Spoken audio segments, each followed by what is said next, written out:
రక్త పిశాచి అని చెప్పి వాళ్ళిద్దరూ వచ్చి చూడగా రమేష్ మరియు లక్ష్మి ఉంటారు. వాళ్ళని చూసి కమల్ బాగా సంతోషపడి ఇలా అంటూ ఉన్నాడు, రే రారా రా లోపలికి రారా రమేష్ అని పిలుస్తాడు. వాళ్ళిద్దరు ఇంటి లోపలికి వస్తారు. రమేష్ ఇలా అంటూ ఉన్నాడు, సారీరా నీ పెళ్లికి రాలేకపోయాను. రే పర్వాలేదురా, ఇప్పుడు వచ్చావు కదా. లేదు లేదు, నేను రావడానికి ఒక రీజన్ ఉందిరా. మీరు బాబురే చెప్పరా, అదేంటి? నీ పెళ్లికి రాలేదు కానీ నా పర్మిషన్ లేకుండా నీకు టికెట్స్ బుక్ చేశాను. ఎక్కడికి బుక్ చేశావురా? అదేరా కేరళ. అక్కడ లొకేషన్స్ అన్ని చాలా అందంగా ఉంటాయి. మీరు కనుక అక్కడికి వెళ్తే చాలా బాగా ఎంజాయ్ చేస్తారు. దయచేసి నా మాట కాదంటరా. ఆ మాటలు విన్న కమల్ భార్య, అవునండి అవును, కేరళ అంటే నాకు చాలా ఇష్టం. ఎప్పుడు అనుకుంటూనే ఉన్నాను ఒక్కసారైనా సరే కేరళ వెళ్ళాలని. కానీ కేరళ అందాలు చూడడానికి చాలా అందంగా ఉంటాయా? కేరళ అందాలు చూడడానికి చాలా అందంగా ఉంటాయంట. ఒకసారి వెళ్దామండి, కాదనకండి అని కమల్ భార్య ఆశని అంటూ ఉంటుంది. ఆ మాటలు విన్న లక్ష్మి, వదిన నువ్వే రమేష్ ని ఎలాగైనా ఒప్పించాలి. కమల్ ఇలా అంటూ ఉన్నాడు, అరే అలాని కాదు, కానీ మనం అందరం కలిసి అడుగు వెళ్దాం అనుకున్నాం కదా, మళ్ళా సడన్ గా ఇప్పుడు కేరళ అంటే ఎలా అని అంటూ ఉన్నాడు. హాసిని, మనకు రమేష్ అన్య లక్ష్మి వదిన ఇద్దరు తోడుగా ఉన్నారు కదండి, అందరం హాయిగా సరదాగా వెళ్ళి చూసేద్దాం. ఇప్పుడు ఏమైందని అరకు కావాలంటే తర్వాత చూడవచ్చు అని హాసిని అంటూ ఉంది. ఆ మాటలన్నీ విన్న కమల్, సరే సరే, ఇక మీరందరూ నిశ్చయించుకున్నారు కదా, తప్పకుండా కేరళనే వెళ్దాం, అందరూ కంగారు పడకండి అని కమల్ అంటాడు. సరేని చెప్పుకొని వాళ్ళందరూ చాలా సంతోషంగా ఆ నెక్స్ట్ రోజు ఫ్లైట్ టికెట్స్ బుక్ చేసుకుని నేరుగా కేరళలో దిగుతారు. ఒక టాక్సీని బుక్ చేసుకుని నేరుగా హోటల్ రూమ్ కి వెళ్తారు. దానితో రమేష్ ఇలా అంటూ ఉన్నారు, ఒరే కమల్, ఇక్కడ మంచి వాటర్ ఫాల్స్ ఉన్నాయంట, చూడడానికి చాలా అందంగా ఉంటాయంట, మనందరం ఇప్పుడే అక్కడికి వెళ్దాం, ఏమంటావు అని చెప్పగా కమల్ భార్య ఆశని ఇలా అంటూ ఉంది, అన్నయ్య ఎక్కడ?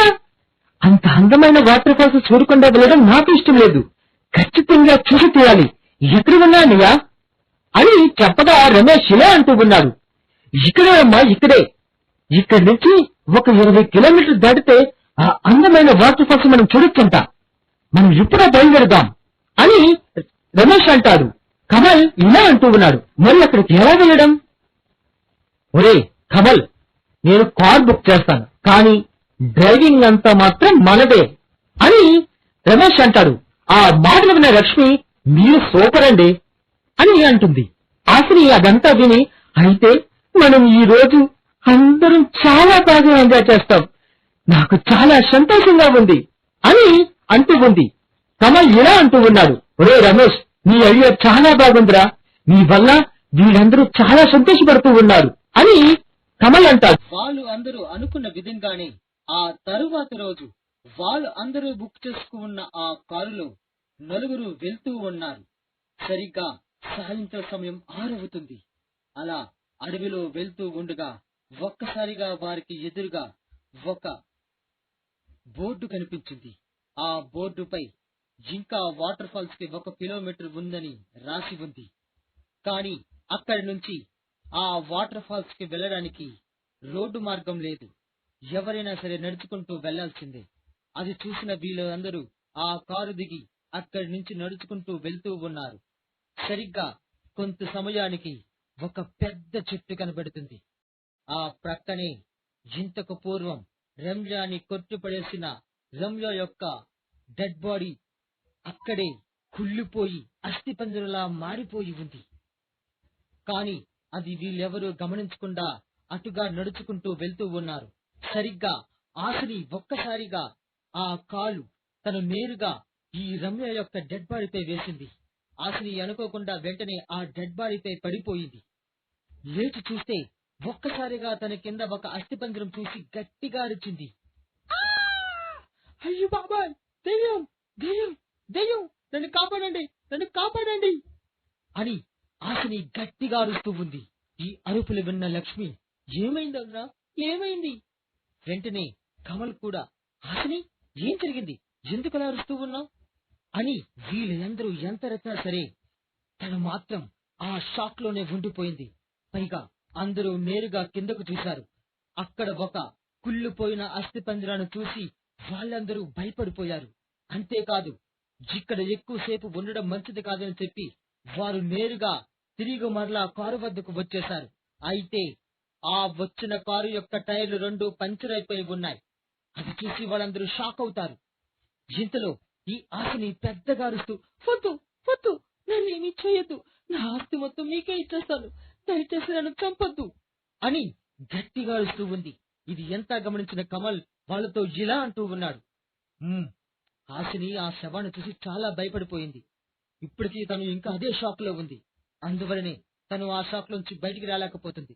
సరే, మేము ఇద్దరం వెళ్లి కార్ రిపేర్ చేయడానికి ఎవరైనా తీసుకొని వస్తాం. నువ్వు ఇక్కడే తనకి తోడుగా ఉండు అని వాళ్ళిద్దరూ ఈమెతో చెబుతారు. ఆ మాటలు విన్న ఆశని ఇలా అంటూ ఉంది.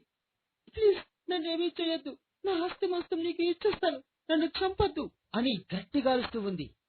రమేష్ వాళ్ళతో ఇలా అంటూ ఉన్నాడు. "ఉమ్, తను డెడ్ బాడీ చూసి చాలా భయపడుతుంది. మన కారు రిపేర్ చేసేటికి వద్దాం. ఈ పక్కనే ఎక్కడైనా హోటల్లో ఉంటే ఈ రోజు రాత్రికి అక్కడే స్టే చేద్దాం అని రమేష్ వాళ్ళతో చెప్తాడు. కమల్ కూడా ఇలా అంటూ ఉన్నాడు. సరే సరే లక్ష్మి, నువ్వు ఆశని చాలా జాగ్రత్తగా చూసు. మేము ఇప్పుడే వెళ్లి వెంటనే వచ్చేస్తాం. టాక్సీ ఉంటే తీసుకుని వస్తాం అని చెప్పి వాళ్ళిద్దరూ అక్కడి నుంచి వెళ్తారు. ఈదలా ఉండగా ఈ ఆశని ఆ కారులో పడుకోబెట్టి లక్ష్మి కూడా పక్కనే కూర్చొని ఉంది. వెంటనే ఈ ఆశని చాలా నిద్రలో ఉన్నట్టు ఉంది. వీళ్ళు కొంత దూరం వెళ్లేసరికి ఈ ఆశని ఒక్కసారిగా లేచి కూర్చుంది. గట్టిగా నవ్వుతుంది. అని గట్టిగా నవ్వుతూ ఉంది. పక్కనే ఉన్న లక్ష్మికి ఏ మాత్రం అర్థం కాలేదు. లక్ష్మి గట్టిగా అరిచింది. ఈ అడవిలో నడుచుకుంటూ వెళ్తూ ఉన్న రమేష్ కి కమల్ కి ఆ అరుపు వినిపించింది. వెంటనే రమేష్ ఇలా అంటూ ఉన్నాడు. అరే, అది లక్ష్మి అరుపులాగుంది, ఏం జరిగిందంటావు అని రమేష్ అనగా కమల్, ఏంట్రా అది, ఏంటంటున్నావు, లక్ష్మి అరుపు ఎందుకు అనిపిస్తుంది, నువ్వేదో పడబడి ఉంటావు అని చెప్పగా రమేష్, లేదు లేదురా, అది ఖచ్చితంగా లక్ష్మి అరుపే, నేను నా చెవులారా విన్నాను, తనకి ఏం జరిగిందో ఏమో, పద ఇద్దరం తిరిగి వెళ్దాం అని చెప్పి వాళ్ళిద్దరూ నేరుగా ఆ కారు వైపు తిరిగి వస్తూ ఉన్నారు. కొద్ది సమయానికి ఆ కారు వద్దకు వచ్చేసరికి ఈ ఆశని లక్ష్మి మెడని గట్టిగా కొరుకుతుంది. ఇద్దరు అక్కడికి వచ్చేసరికి లక్ష్మి రక్తపు మడుగులో పడి ఉంటుంది. అంతేకాదు, ఆ కారులో ఎక్కడ ఆశని కూడా కనిపించలేదు. అది చూసిన కమల్, రమేష్ ఒక్కసారిగా ఆశ్చర్యపోతారు. అయ్యో బాబోయ్, ఏం జరిగిందంటో, లక్ష్మి కూడా ఈ రక్తంలో ముడిపడి ఉంది. అంతేకాదు, ఆశని ఎక్కడికి వెళ్ళిపోయింది, అసలు ఏమీ అర్థం కావట్లేదు అని వీళ్ళిద్దరూ చాలా భయపడుతూ ఉన్నారు.